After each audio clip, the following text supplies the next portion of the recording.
भारत के लालों को आप हाथ बढ़ा के कहेंगे न्याय दो और जालों को। भारत के लालों को न्याय दो और जालों को।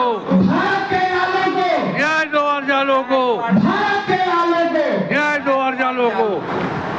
आज के इस महापंचायत के संयोजक डॉक्टर मोहम्मद सलीम अशरफ साहब, बिहार से आजादों की आवाज बन चुके डॉक्टर नूर हसन आजाद साहब, पूर्वी चंपारण के आजादों के चिंतक और सचेतक मोहम्मद सलीम हवारी साहब, दोनों से उस मुहिम को समर्थन देने आए गफ्फारी समाज के प्रदेश अध्यक्ष मोहम्मद वसीम गफ्फारी साहब, मंच पे बैठे हुए मोहम्मद अनवर साहब, नूरुल हुदा अंसारी साहब, शहजाद शीशकर साहब, मेराज भाई और यहाँ जितने भी आजादों के नुमाइंदे बैठे हुए हैं।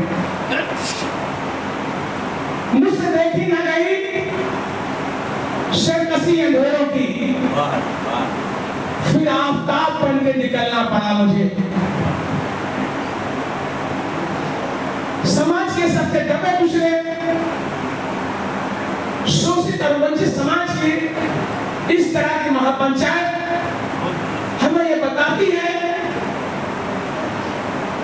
कि ये वंचित समाज जो गहरी नींद में सोया हुआ था थोड़ा सा बेदार होने लगा, उसे अपने बच्चों के मुस्तकबिल की फिक्र लाहक हुई है। दूर दराज से खलीलाबाद में चलकर आए हुए आचार्यों के नुमाइंदों, सुनो, हम समाज का तीसरा तबका यानी आचार है, हम समाज का दूसरा तबका ओबीसी या पसमानदा नहीं है।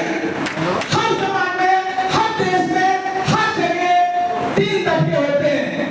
हर देश, हर प्रदेश में तीन तबके पाए जाते हैं। अरब कबाइलों में भी तीन तबके हैं, सातहीन में भी तीन तबके थे, अंग्रेजों के यहाँ भी तीन तबके होते हैं। और यही वजह है कि 1936 से लेकर 1950 तक हमको मुस्लिम दलित आरक्षण, एससी आरक्षण मिला हुआ था। ये और उस आरक्षण में मुस्लिम दलित का समाज दूसरे नंबर पे था। ये वही आजाद समाज है जिसके बारे में सच्चे कमेटी ने कहा कि इनकी हालत हिंदू दलितों से भी बदतर है। ये वही आजाद समाज है।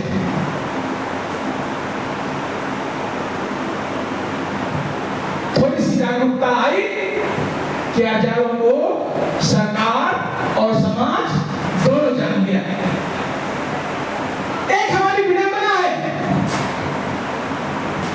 हमारी विडंबना ये है कि हमसे 10 अगस्त 1950 को मुस्लिम दलित आरक्षण छीन लिया गया।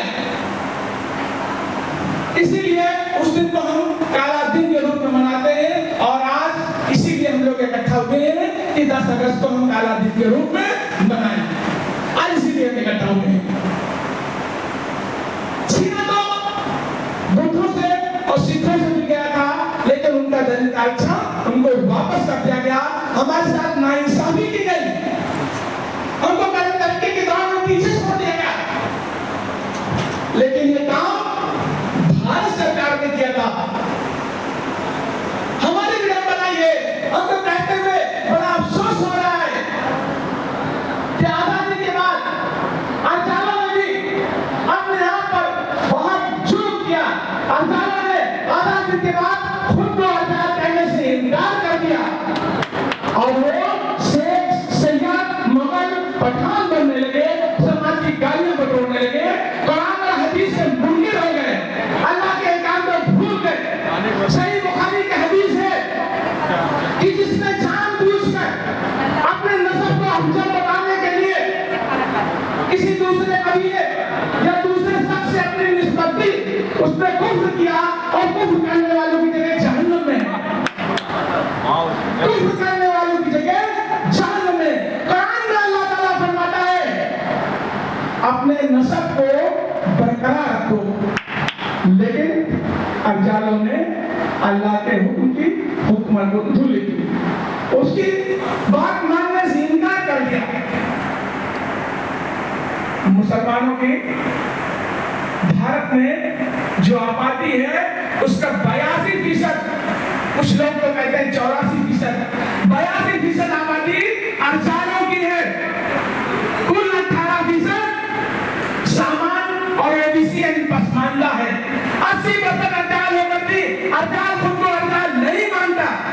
यही वजह है कि हम लोग डॉक्टर नूर हसन साहब जैसे लोग, सलीम हमारी साहब जैसे लोग, डॉक्टर सलीम हसन जैसे लोग, नूरुल हसन साहब जैसे लोग सरकार पर और समाज पर कोई दबाव नहीं बना पाते।